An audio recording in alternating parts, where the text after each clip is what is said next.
ভাবা যায় যে কোটি টাকার বিশাল খামারটা দেখছেন তা শুরু হয়েছিল মাত্র 3টা গরু দিয়ে। এটা কোনো জাদু না, লটারি জেতাও না, এটা হলো পরীক্ষিত আর প্রমাণিত এক বিজনেস মডেলের বাস্তব চেহারা। আসসালামু আলাইকুম। আমাদের আশেপাশে এমন হাজারো তরুণ আছেন যারা নিজের পায়ে দাঁড়াতে চান, একটা ব্যবসা শুরু করতে চান, কিন্তু প্রায়ই মূলধনের অভাব, সঠিক গাইডলাইনের অভাব আর লোকসানের ভয়ে সে স্বপ্নটা শুরুতেই শেষ হয়ে যায়। কিন্তু আজ আমি আপনাদের এমন এক গোপন বিজনেস প্ল্যানের কথা বলবো যা আপনার সব ধারণা বদলে দেবে। আজ আমরা ধাপে ধাপে দেখাবো কিভাবে মাত্র 3টি গরু দিয়ে শুরু করে একটা ছোট খামারকে বিশাল কোম্পানিতে পরিণত করা যায়। এই ভিডিওটা তাদের জন্য যারা শূন্য থেকে শিখরে পৌঁছানোর স্বপ্ন দেখেন। চলুন সেই অবিশ্বাস্য যাত্রার আসল পরিকল্পনাটা আজ জেনে নিই। সেকশন 1, ভিত্তি স্থাপন। কেন মাত্র 3টি গরু দিয়ে শুরু করবেন? অনেকেই ভাবেন বড় খামার করতে হলে শুরুতেই অনেক টাকা ঢালতে হবে, 20-30টা গরু কিনতে হবে। আর এখানেই সবচেয়ে বড় ভুলটা হয়। বড় করে শুরু করলে যেমন লাভের আশাও বেশি, তেমনি অনভিজ্ঞতার কারণে লোকসানের ঝুঁকিও প্রায় 100%। তাই আমাদের মডেলের প্রথম সূত্র হলো ছোট করে শুরু করুন, কিন্তু প্ল্যান করুন বড় কিছু। মাত্র 3টি গরু দিয়ে শুরু করার পিছনে কয়েকটি পরিষ্কার কারণ আছে। প্রথমত, এতে আপনার বিনিয়োগ কম থাকে এবং ঝুঁকিও সীমিত থাকে। কম পুঁজিতে ব্যবসা শুরু করাটাই বুদ্ধিমানের কাজ, তাই না? দ্বিতীয়ত, অল্প গরু নিয়ে কাজ করলে আপনি হাতে কলমে শিখতে পারবেন। গরুর যত্ন, খাবার ম্যানেজমেন্ট, রোগবালাই ঠেকানো, বাজার বোঝা সবই সহজ হয়। তৃতীয়ত, এই 3টা গরু ম্যানেজ করেই আপনি যে অভিজ্ঞতা পাবেন সেটাই হবে ভবিষ্যতের বড় খামারের মূল ভিত্তি। সিরাজগঞ্জের রাজু আহমেদের গল্পটাই ধরুন। তিনি একজন ছাত্র হয়েও নিজের খামার গড়ে তুলেছেন। শুরুতে তার সবচেয়ে বড় চ্যালেঞ্জ ছিল দুধ বিক্রি করা, কিন্তু ছোট পরিসরে শুরু করায় তিনি ধীরে ধীরে বাজারটা বুঝতে পারেন এবং এখন একজন সফল খামারি। ঠিক একইভাবে চট্টগ্রামের নুরুল হুদা মাত্র 2টো গরু দিয়ে শুরু করে আজ 65টি গরুর মালিক, যার বর্তমান মূলধন প্রায় 1.5 কোটি টাকা। তাদের গল্পগুলো প্রমাণ করে শুরুটা ছোট হলেও স্বপ্নটা বিশাল হতে পারে। এখন আমি সেই গোপন ব্যবসায়িক প্ল্যানটা আপনাদের সামনে আনছি, যা একটা ছোট উদ্যোগকে সময়ের সাথে সাথেই লাভজনক সাম্রাজ্যে পরিণত করবে। এই মডেলটাকে আমরা 4টা সহজ ধাপে ভাগ করেছি। ধাপ 1, সঠিক পরিকল্পনা ও জাত নির্বাচন। যে কোনো বিজনেসের সফলতার ভিত্তি হলো একটা শক্ত পরিকল্পনা। আপনার লক্ষ্য কি? দুধ বিক্রি, নাকি মাংসের জন্য মোটা তাজাকরণ, নাকি দুটোই একসাথে? যদি আপনার লক্ষ্য হয় দুধ উৎপাদন, তাহলে ফ্রিজিয়ান, জার্সি বা শাহিওয়ালের মতো হাই প্রোডাকশন জাতের গাভী বেছে নেবেন। একটি ভালো ফ্রিজিয়ান গাভী দিনে 14 থেকে 15 লিটার দুধ দিতে পারে, যেখানে একটি দেশি গরু দেয় মাত্র 2 থেকে 5 লিটার। অন্যদিকে যদি কোরবানির বাজারকে টার্গেট করে মাংসের জন্য খামার করতে চান, তাহলে দেশি ষাঁড়, ব্রাহ্মা ক্রস বা শাহিওয়াল জাতের বাছুর দিয়ে শুরু করাই বেশি লাভজনক। মনে রাখবেন, কোন জাতের গরু বাছছেন তার উপরই আপনার খামারের লাভ নির্ভর করবে। তাই শুরু করার আগে অভিজ্ঞ খামারি বা পশু সম্পদ কর্মকর্তার পরামর্শ নিন। ভুল জাত আপনার সব পরিশ্রম নষ্ট করতে পারে। ধাপ 2, খরচ কমানোর কৌশল।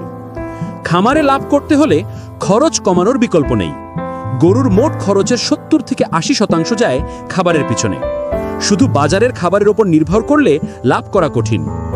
এর সমাধান হলো নিজের জমিতে ঘাস চাষ করা। নেপিয়ার, পাংচুং এই ধরনের উচ্চ ফলনশীল ঘাসেই খরচ অর্ধেকে নেমে আসে। জমি না থাকলেও সমস্যা নেই, পুকুর পাড়, রাস্তার ধারের খালি জায়গাতেও ঘাস চাষ করা যায়। খড়, চিটাগুড়, ভুট্টার গুঁড়ো, ভাতের মাড় দিয়ে নিজেরাই ব্যালেন্সড খাবার তৈরি করলে আরও খরচ কমবে। আরেকটা দিক হলো গরুর ঘর। অতিরিক্ত জাঁকজমক লাগবে না, বরং আলো বাতাস চলাচল করে এমন পরিষ্কার পরিচ্ছন্ন ঘরই গরুকে সুস্থ রাখে এবং চিকিৎসা খরচও কমায়। ধাপ 3, আয় বৃদ্ধির মডেল, চক্রবৃদ্ধি লাভ। এটাই আমাদের মডেলের সবচেয়ে গুরুত্বপূর্ণ ধাপ, কম্পাউন্ডিং গ্রোথ। ধরুন আপনি 3টি উন্নত জাতের গাভী দিয়ে শুরু করলেন। 1 বছর এগুলো থেকে কমপক্ষে 3টা বাছুর পাবেন। একটা ষাঁড়, 2টো বকনা ধরলাম। প্রথম বছরে লাভ এবং ষাঁড় বাছুর বিক্রির টাকা অন্য কোথাও খরচ করবেন না, পুরোটা আবার খামারে ইনভেস্ট করুন। এই টাকা 1টি বা 2টি নতুন গাভী কিনুন বা বকনা দুটোকে ভালোভাবে বড় করুন। 2 বছর পর নতুন গাভীগুলো বাছুর দেবে, আর প্রথম বছরের বকনাগুলো দুধ দেওয়া শুরু করবে। এতে তৃতীয় বছরে আপনার গরুর সংখ্যা 10 ছাড়িয়ে যাবে। চতুর্থ বা পঞ্চম বছরে সংখ্যা 30-40 হওয়া খুবই স্বাভাবিক। এই চক্রবৃদ্ধি কৌশলের মূল কথা, খামারের লাভ আবার খামারেই ইনভেস্ট করুন। প্রথম 5-7 বছর ব্যক্তিগত খরচে ব্যবহার করবেন না। এভাবেই ছোট খামার ধীরে ধীরে স্বয়ংসম্পূর্ণ কোম্পানিতে পরিণত হয়। ধাপ 4, প্রচলিত ধারণার বাইরে মডার্ন মার্কেটিং। গরুর সংখ্যা বাড়ছে, দুধ উৎপাদনও বাড়ছে, কিন্তু শুধু পাইকার বা ঘোষের উপর নির্ভর করলে ভালো দাম পাবেন না। সরাসরি কাস্টমারের কাছে যান। স্থানীয় ফ্ল্যাট, দোকান, এদের কাছে খাঁটি দুধ সাপ্লাই দিন। খাঁটি দুধের গ্যারান্টি, এটাই আপনার ব্র্যান্ড হবে। সোশ্যাল মিডিয়া কাজে লাগান। ফেসবুক পেজ খুলেন, খামারের ছবি, ভিডিও দিন। মানুষ বিশ্বাস করবে এবং আপনিই সরাসরি অর্ডার পাবেন। শুধু দুধ বা মাংস বেচে থেমে থাকবেন না। দই, ঘি, ছানা, পনির এসব করলে লাভ 2 গুণ 3 গুণ বাড়ে। গোবর দিয়ে বায়োগ্যাস, কিছু সার, এসব থেকেও বাড়তি আয় হতে পারে। সেকশন 3, অনুপ্রেরণা, এক বাস্তব সফলতার গল্প। এবার একটি সত্যিকারের গল্প। আনোয়ারা উপজেলার নুরুল হুদা 2005 সালে মাত্র 2টো গরু দিয়ে শুরু করেছিলেন। শুরুতে দিনে মাত্র 30 লিটার দুধ পেতেন, কিন্তু তিনি থামেননি। সঠিক পরিকল্পনা, পরিশ্রম এবং চক্রবৃদ্ধি মডেল অনুসরণ করে আজ তার খামারে 65টি গরু। প্রতিদিন 400 লিটার দুধ উৎপাদন হয়। মূলধন 1.5 কোটি টাকা ছাড়িয়েছে। মাসে লক্ষ টাকা আয় করেন এবং 6 জন মানুষের কর্মসংস্থান করেছেন। তার গল্প প্রমাণ করে স্বপ্ন আর পরিকল্পনা মিলে গেলে যে কোনো কিছু সম্ভব। তাহলে দেখলাম মাত্র 3টি গরু দিয়ে কোটি টাকার খামার গড়া বাস্তব। প্রয়োজন পরিকল্পনা, খরচ কমানোর দক্ষতা, চক্রবৃদ্ধি বিনিয়োগ এবং মডার্ন মার্কেটিং। চ্যালেঞ্জ আসবে, গরুর অসুখ, বাজার দর কমে যাওয়া, সবই সম্ভব, কিন্তু ধৈর্য থাকলে মোকাবেলা করা যায়। সরকার ও বিভিন্ন সংস্থা এখন ট্রেনিং, লোন ও নানা সাহায্য দিচ্ছে। আপনার দরকার শুধু প্রথম পদক্ষেপ। এই মডেল নিয়ে আপনার মত কি? কোন ধাপটা সবচেয়ে কঠিন মনে হয়? কমেন্টে জানান।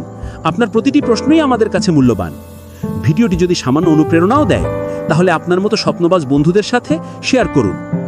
কৃষি ও ব্যবসা নিয়ে আরও এরকম বাস্তবসম্মত ভিডিও পেতে চ্যানেলটি সাবস্ক্রাইব করুন। আপনার একটি শেয়ারও কারো জীবনের পথ বদলে দিতে পারে। সবাই ভালো থাকুন, সুস্থ থাকুন। আল্লাহ হাফেজ।